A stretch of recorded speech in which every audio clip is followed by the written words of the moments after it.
Саламатсыңарбы? Бүгүнкү биздин сабактын темасы чет өлкөлүк Европанын субрегиондору.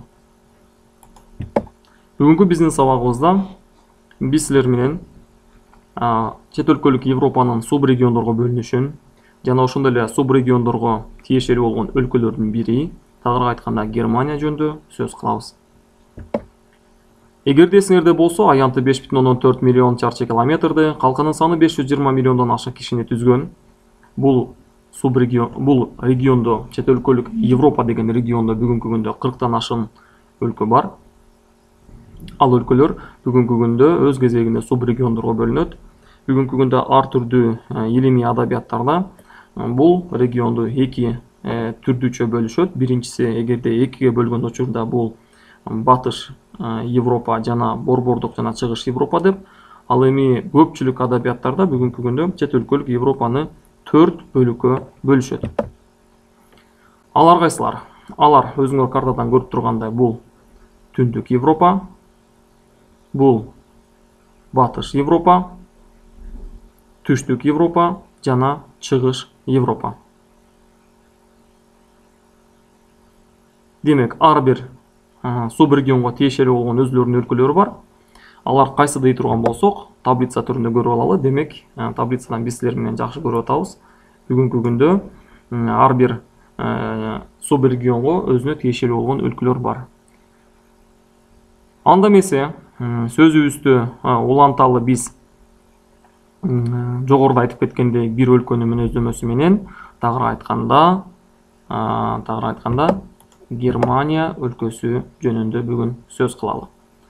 Анда эмесе, алгач сөз кылаардан мурун Германия өлкөсүнө кандай мүнөздөмө беребиз, ошол жөнүндө сөз кылалы. Демек, өлкөнүн географиялык кабалына мүнөздөмө беребиз, мамлекеттик түзүлүшүнө, ошондой эле калкынын курамына жана чарбасына мүнөздөмө бермекчибиз. Урматтуу окуучулар, ушул жерден көңүл буруңуздарды өтүнөм. Себеп дегенде, ар бир өңөргө үй тапшырмага бериле турган бул Европа өлкөлөрүнүн бирине мүнөздөмө болот. Ошол мүнөздөмөнү так ушул жогоруда берилген түзүлүш боюнча беришиңер керек. Демек, сабагыбызды уланталы. Германия расмий жана конституциялык өлкөнүн аталышы Германия Федеративдик Республикасы. Бүгүнкү күндө Батыш Европада жайгашып, түндүгүнөн Дания өлкөсү, ошондой эле Балтика жана Түндүк деңиздерге менен чектешип турат. Ошондой эле өз кезегинде салыштырмалуу Европанын чок ортосуна жайгашып, өз кезегинде чыгышынан Польша, түштүк чыгышынан Чехия, түштүк тарабынан Австрия, Швейцария, батышынан Франция, Бельгия жана Нидерланды сыяктуу өлкөлөр менен чектешет.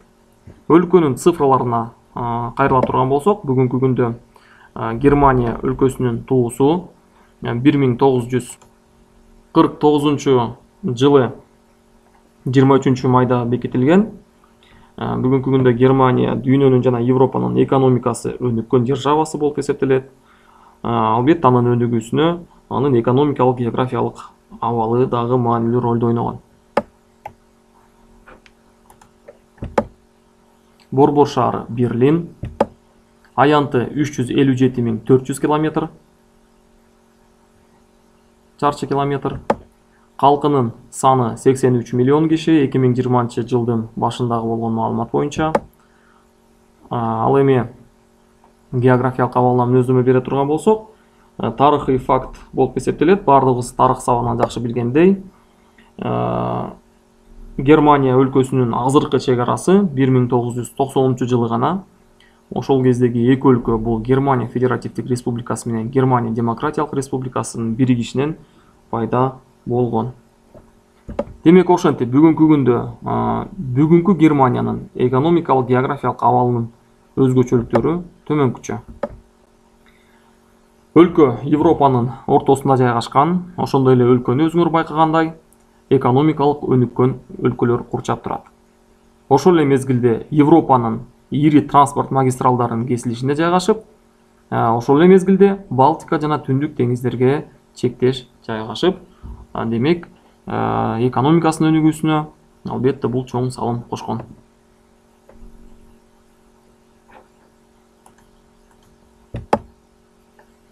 Мамлекеттик түзүлүшү. Германия бүгүнкү күндө башкаруу формасы боюнча парламенттик республика болуп эсептелет. Ал эми администрациялык аймактык түзүлүшү боюнча федерация. Бардыгыбыз жакшы билгендей, Германия бүгүнкү күндө парламенттик республиканын ачык айкын мисалы болуп бере алат бизге. Себеп дегенде, өлкөнүн башында республика болгондуктан албетте президент бар, ал Франк Вальтер Штайнмайер өзүңөр көрүп тургандай. Бирок ошол эле мезгилде аткаруучу бийлик федералдык өкмөттө. Ошондуктан өлкөнү башкаруу канцлер же болбосо өкмөт башчынын колунда. 2005 жылдан бери Ангела Меркель Германиянын тарыхындагы биринчи жана жалгыз аял Германиянын канцлери же болбосо өкмөт башчысы болуп келүүдө.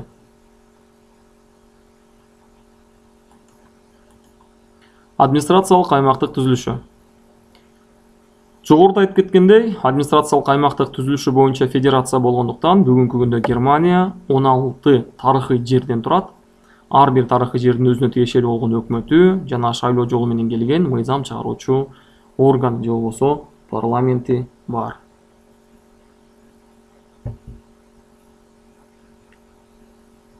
Германия Европа биримдиги уюмунун негиздөөчүсүлөрүнүн бири болуп эсептелет. Эгерде дүйнөдөгү ордуна карай турган болсок, ошол эле мезгилде ал НАТО уюмуна дагы мүчө жана ошондой эле экономикалык өнүгүүсү боюнча бүгүнкү күндөгү батыштын өнүккөн 7 өлкөсүнүн бири болуп эсептелет.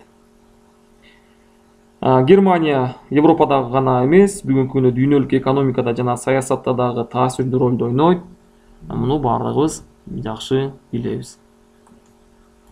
Жаратылышы.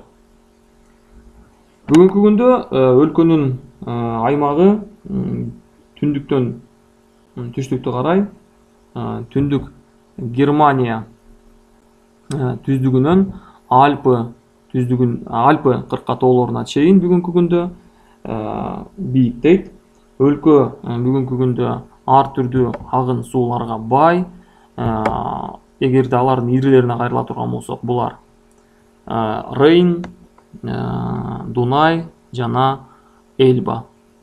Ошол эле мезгилде бүгүнкү күндө бул агын сууларды көптөгөн жасалма жол менен жасалган каналдар байланыштырып турат. Алардын албетте эң маанилүүсү бул Майн-Дунай каналы. Картадан кызыл түс менен көрсөтүлгөн. Бул каналдын негизги чоң аткарган ролу ушунда болуп атат. Ал бүгүнкү күндө Кара деңизди Түндүк деңиз менен байланыштырып турат. Ал эми көлдөрүнө көңүл бура турган болсок, бүгүнкү күндө Германиянын эң чоң көлү бул Боден көлү. Көлдүн аянты 536 чарчы километр түзгөн болсо, эң терең жери 250 метр. Германия бүгүнкү күндө ар түрдүү жаратылыш ресурстарына бай. Алардын өзгөчө көңүл бура турганы бул мунай жана газ, таш көмүр, калий тузу, темир рудасы, күйүүчү сланецтер жана түстүү металлдар. Калкы. Германия бүгүнкү күндө евро биримдиктеги эң калкынын саны боюнча чоң өлкө болуп эсептелет. Тагыраак айта турган болсок, 2020 жылдын башында калктын саны бул өлкөдө 83 миллион кишини түзгөн. Калктын орточо жыштыгы бүгүнкү күндө 232 кишини түзгөн болсо, чарчы километр жерге, кээ бир жерлеринде бул көрсөткүч 1000 кишиге чейин жетет. Улуттук курамы бүгүнкү күндө өлкөнү биз жалпысынан бир улуттуу өлкө деп атасак болот. Себеп дегенде калктын 90% немистер түзөт. Жыныстык курамы бүгүнкү күндө эркектер аздык кылат, 1%га төмөн 49% түзгөн болсо, аялдардын көрсөткүчү 51%. Калкынын орточо жашы 80 жыл. Ал эми диний курамы боюнча калктын 68% өзүн христиандар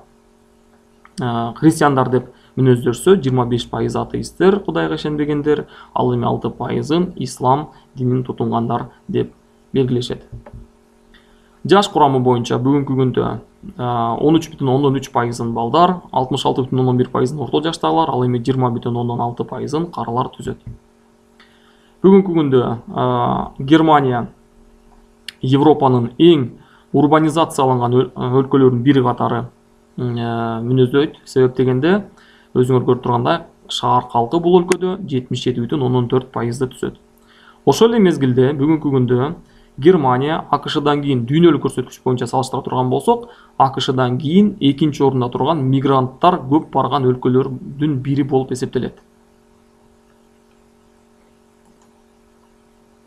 Экономикасы. Германия бүгүнкү күндө дүйнөдөгү бай өлкөлөрдүн бири. Өнөр жай өндүрүшүнүн көлөмү боюнча ал 5-орунда турат. Тагыраак айта турган болсок, АКШ, Кытай, Индия, Япония өлкөлөрүнөн кийинки 5-орунда. 2002 жылдан бери акча бирдиги болуп евро эсептелет. Ал эми ички дүң продуктусунун көрсөткүчү боюнча бир адам башына ал 46.564 доллар түзгөн болсо, номиналдык жолу болсо жалпы 3,4 триллион долларды түзөт. Өнөр жайы. Бүгүнкү күндө өлкөнүн аймагында кайра иштетүү өнөр жайы басымдуулук кылып, казып алуу өнөр жайынын ролу төмөндөдө. Ал эми илимди көп талап кылган тармактар бүгүнкү күндө өсүүдө. Эмгектенгендердин саны 6,2 миллион кишини түзгөн болсо, негизги багыты кайра иштетүү. Бүгүнкү күндө өнөр жайдын жалпы өлкөнүн экспортундагы үлүшү 48,4%.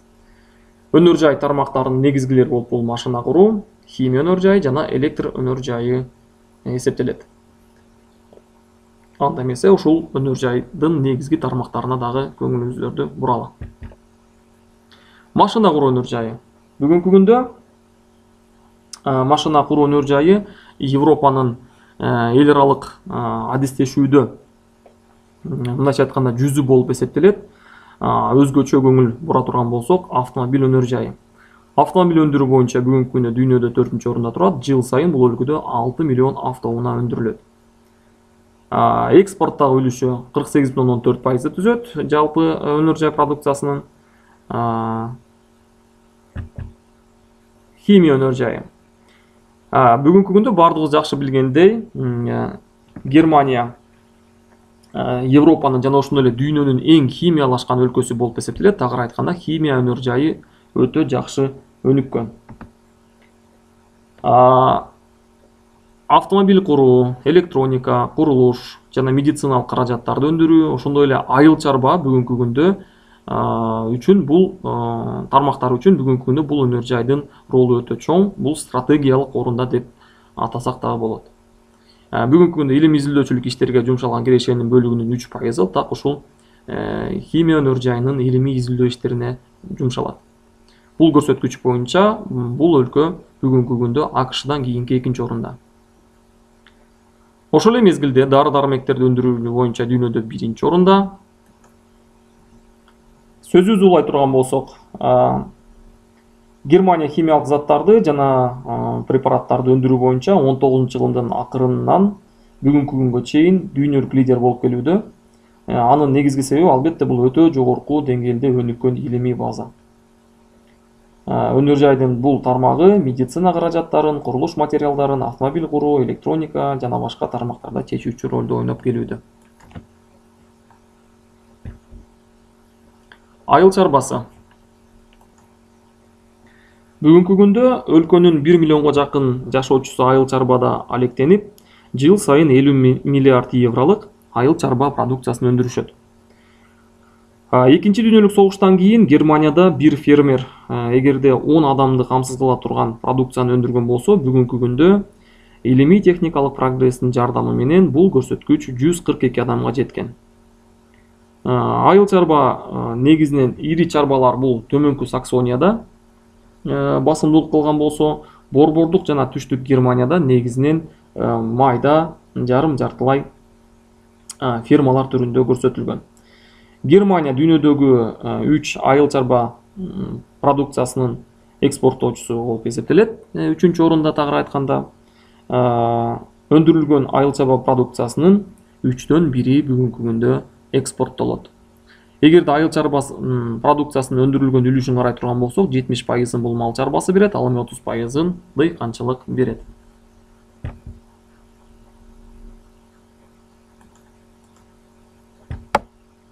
Дыйканчылык. Бүгүнкү күндө айыл чарбага жарактуу жана иштетилген ар бир 3 жер тилкесинде бүгүнкү күндө Германияда дан өсүмдүктөрү эгилген. Алардын негизгилери бул буудай, арпа жана кара буудай. Германияда бүгүнкү күндө жер жемиштерге болгон керектөөсүнүн 3/1, жемиштерге болгон керектөөсүнүн 5/1 гана камсыз кыла алат. Бирок ошого карабастан бүгүнкү күндө Германия өзүн картошка менен толугу менен камсыз кылат. Ошондой эле өзгөчө белгилеп кетчү нерсе айыл чарба менен алектенген ишканалардын 10% бүгүнкү күндө экологиялык таза айыл чарба жүргүзүүгө өткөн. Бүгүнкү күндө Германия кулмак өсүмдүгүн өстүрүү боюнча дүйнөлүк талаптарды аткарып, дүйнөлүк лидерлердин бири болуп эсептелет. Ошентип дүйнөлүк жалпы кулмак өсүмдүгүнө болгон суроо талаптын 3/1 так ушул өлкө бүгүнкү күндө камсыз кылат. Германиядагы Hellerau бул эң чоң кулмак өстүрүүчү регион болуп эсептелет. Анын натыйжасында бүгүнкү күндө Германия пиво өндүрүүнүн көлөмү боюнча дүйнөдө 4-орунда.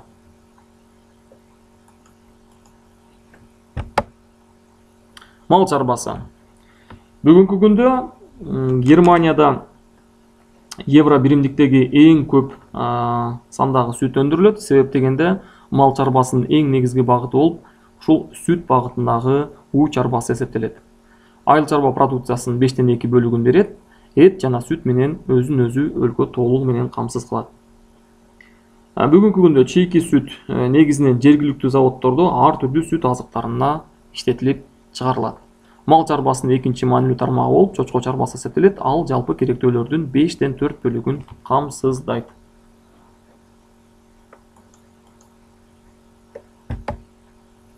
Транспорты. Германия бүгүнкү күндө транспорттун өнүгүшүнүн жогорку деңгээли менен айырмаланат. Германия Европа өлкөлөрүнүн арасында автомагистралдардын жана дарыя транспортунун өнүгүүсү боюнча 1-орунда турат. Темир жолдордун жыштыгы боюнча Бельгиядан кийинки 2-орунда. Транспорттун бардык түрлөрү техникалык деңгээли жагынан заманбап талаптарга жооп берет. Ал эми автобандар Европадагы эң сапаттуу болуп эсептелет. Темир жолдору электрлештирилген, деңиз жээгиндеги шаарлардын бардыгында дээрлик порттор курулган. Өлкө бүгүнкү күндө толугу менен авиа каттамдардын жыш тармагы менен капталган, бирок ошол эле мезгилде баса белгилеп кетчү нерсе Германияда шаарлар бири-бирине салыштырмалуу анчалык алыс эмес жайгашкандыктан калк негизинен жердеги транспортты көбүрөөк колдонушат. Өлкөдөгү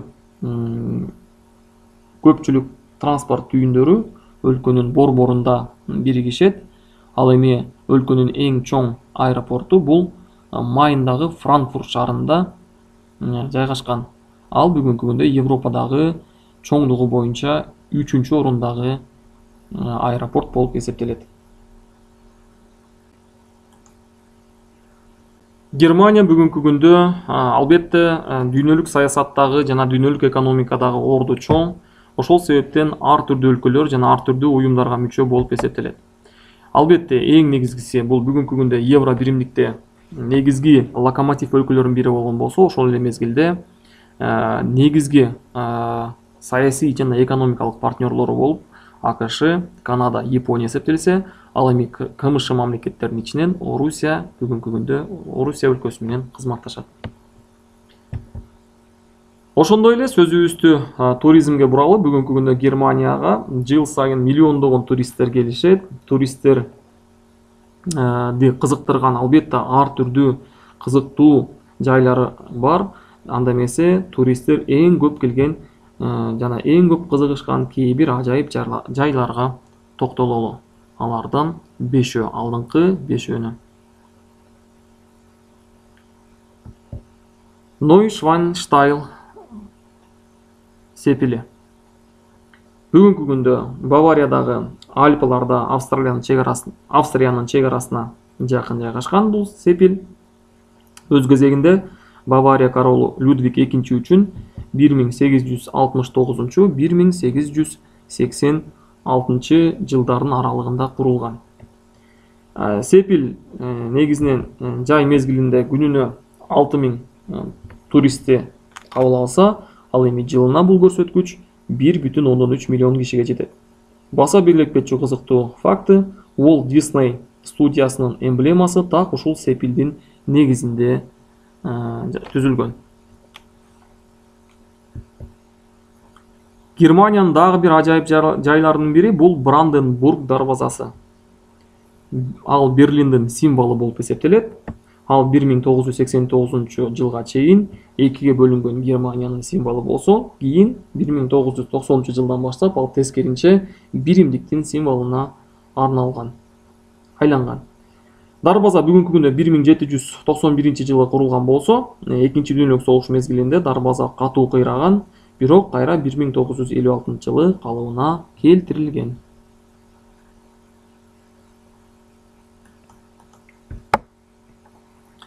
Берлин зоопаркы. Дүйнөдөгү эң чоң зоопарк болуп эсептелет. Анда бүгүнкү күндө 1500дөн ашык жаныбарлардын ар түрдүү түрлөрү бар. Ал 1844 жылы ачылган. Экинчи дүйнөлүк согуш мезгилинде 4000 жакын жаныбарлардын ичинен болгону 91 гана тирүү калган. Бүгүнкү күндө зоопарк жылына 2,5 миллион кишини кабыл алат.